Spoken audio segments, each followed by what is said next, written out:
Me too.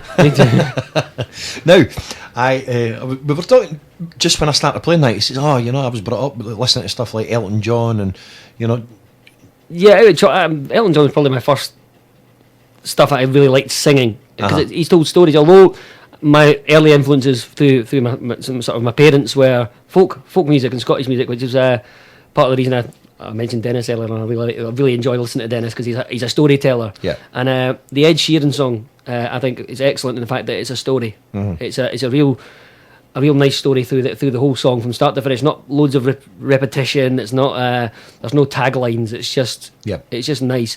And as I said earlier, I was on a radio show last night with a young man called Sam Barras, based in Newcastle. Very, very, very good young singer-songwriter. Quite jealous of him, actually, to be honest. But it's nice. It's a nice art to have. Have you ever tried any songwriting yourself? Lyric writing, yes. I've compiled with friends in the past. I'm quite good at lyric writing, I think. But as I don't play anything, I've had a guitar for 5 years and still haven't learned how to play a chord.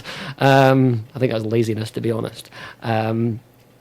Because I don't play anything, it's very hard to write a song. You might have an idea of the tune in your head, but to transpose that to someone else and tell them, can you put a tune to this? I think it loses something. I think if you've got to be immersed in the whole process to get the end product that you really want. You're quite clearly a big music fan, though. Absolutely, I love music. It's although I did ask you, and I'm going to ask you again, what was the first the first single you ever bought, you think?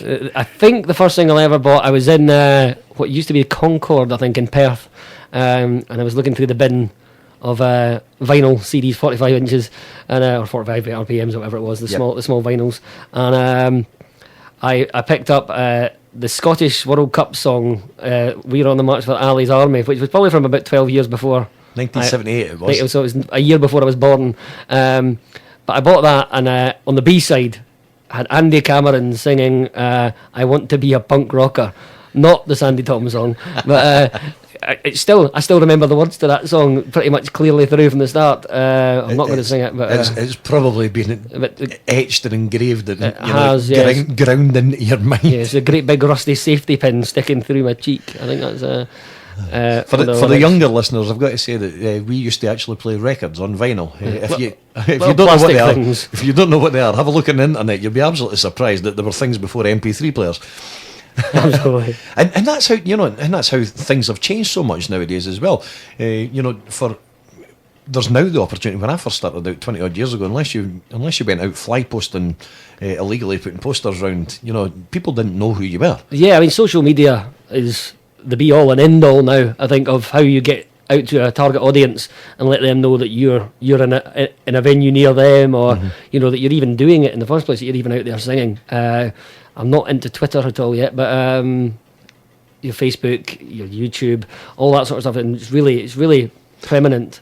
So if people want to find David Lewis Fyfe, I've got a YouTube channel, Dave Fyfe 79, I think. But just put my name in, David L. Fyfe, and it'll pop up in the search engine. Facebook page, David L. Fyfe vocalist page. You can get hold of me through MK Entertainments, which are based in Broxburn. Yes. Yep. You can also get hold of me, because I have to be fair. I'm a freelancer after all.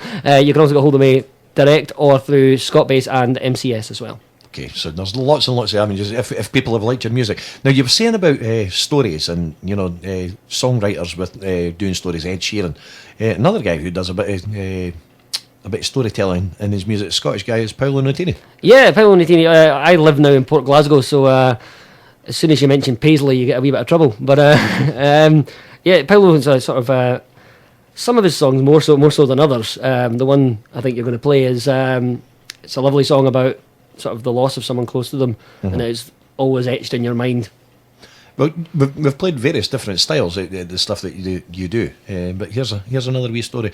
Paolo Nutini song done by David Lewis Fyfe. This is Autumn.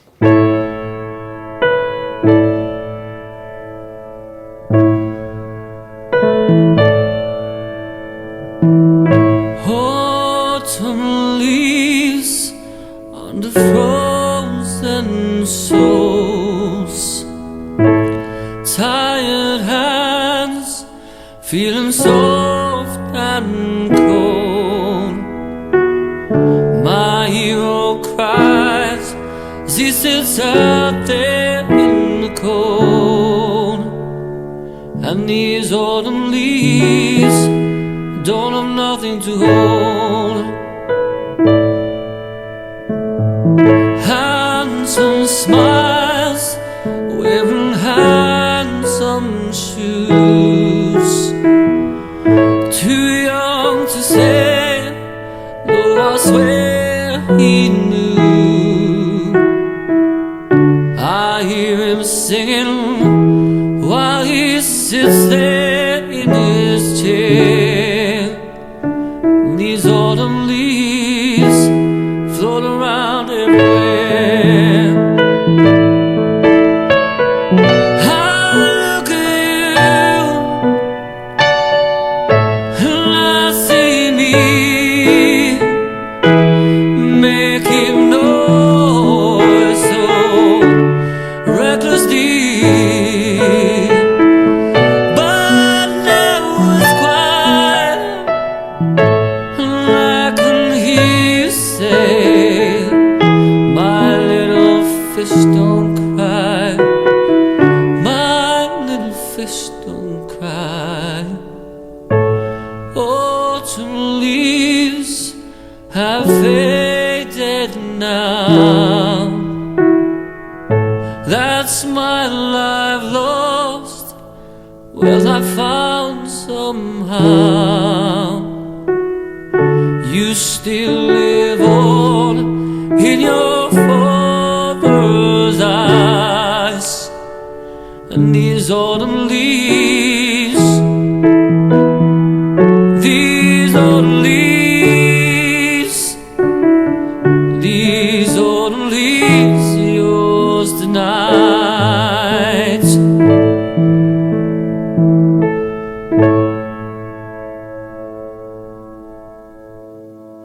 David Lewis, Fyfe, and Autumn. Fantastic stuff, mate. Thank you. I'm just saying, I'm just listening and complimenting you on your voice. Got quite a sort of stage sound to it. Yeah, I mean, I think we had a discussion before we went on here about sort of how I started singing, and regardless of opinion, I mean, I was very, very bad when I first started singing, because all I would hear was in my head, I was singing exactly the same as Elton John or whatever, depending on what song I was singing. I would sound exactly the same, mimicry, but I didn't. Obviously, I recorded myself once and realised very quickly that I did not sound anything like anybody or anything human, to be quite honest. But I worked on it, and eventually I got into Perth Amateur Operatic Society when I was in my late years at Perth High School, which I thoroughly enjoyed. Went to college and almost went down to London to do a music theatre scholarship. Decided against it at the time, but I've got a great love of music theatre. I think it's again, the story has a lot to do with that. So Scottish people have a natural affinity with stories anyway. We've always, I think in any traditional Scottish entertainment, storytelling is prevalent even. It goes right the way through all our types of entertainment. All our comedians were always storytellers. Some of our best artists were never singers, they were writers. And I think it's something that has always kind of stuck with me right the way through, and that's why I like music theatre. Brilliant stuff. Well, can I just say, I'm very impressed. I like your stuff. We've played 4 of your tracks today. Thank you very much for bringing them into us. No problem. So that we can hear them. There has been a problem, I believe, with the web stream, so some people might not have heard this, but we will give you a recording and we will get stuck up on YouTube as well, so you can share it with your millions of fans. Millions indeed, yes. Yes, you can share it worldwide. But again, thank you very much. Good. I'm going to ask you one very quick question, because you've just really started embarking on your full-time career. What advice would you give to anybody who's considering that? Just due care. You take due care and remember and take everything into account. The fact that it is longer hours than you believe it's going to be. It takes a lot of your time. A lot of your spare time shouldn't be on the couch playing the PlayStation. It should be in front of the computer, emailing people. You just got to understand that it's a bigger undertaking than even than I. And I had a wee bit of knowledge of the business before I threw myself into it. Even I completely underestimated as to how much work it was going to take for me to get there. I thought maybe a couple of phone calls and a few gigs and that would be me flying away, but it doesn't. It takes an awful lot of time, but do it because it's very worthwhile and you meet some fantastic people and it opens up an awful lot of doors. Good stuff. Well, I'm going to wish you all the very best with your career. I've no doubt we'll bump into each other. Once or twice, I'd imagine. Maybe tomorrow at your charity night. Oh, are you coming? Possibly at the moment. Possibly. I need permission from her indoors. I think I'm going to be talking about that a bit later on, but it's in Leith Servicemen's Club tomorrow night doing a fundraiser for Chaz along with 4 other acts, but I'm going to be chatting about that later. It'd be lovely to see. But all the best, all the very best for the future with your musical career. Thank you very much. And keep us posted, because will do. You know, once it starts expanding and you start becoming this Scotland, at least Scotland famous vocalist and singer. First Scotland in the world, yes. Sitting here with a Scotland strip on as well. I am, yes. I'm terribly patriotic. I was going to wear my kilt in England last night, but I thought I'd better not, just in case. If you have enjoyed listening to David Lewis Fyfe, you can do a search on Facebook for David L. Fyfe. Fyfe is F-Y-F-E. F-E, not F-I-F-F-E, because that's... No, there are banana. There are several very different spellings of it, but yes, F-Y-F-E. And it's not the one that's over the water. It's not the one that's over the water. I'm not the kingdom. Yeah, it's just do a search though on the internet for David L. Fyfe, and you can see his stuff, and you can leave comments on YouTube and go onto Facebook and follow about and find out where you are, and find out where your gigs are. Absolutely. And more importantly, if they want to book you, they can do that as well. Absolutely. Thanks very much, Dave. Thank you.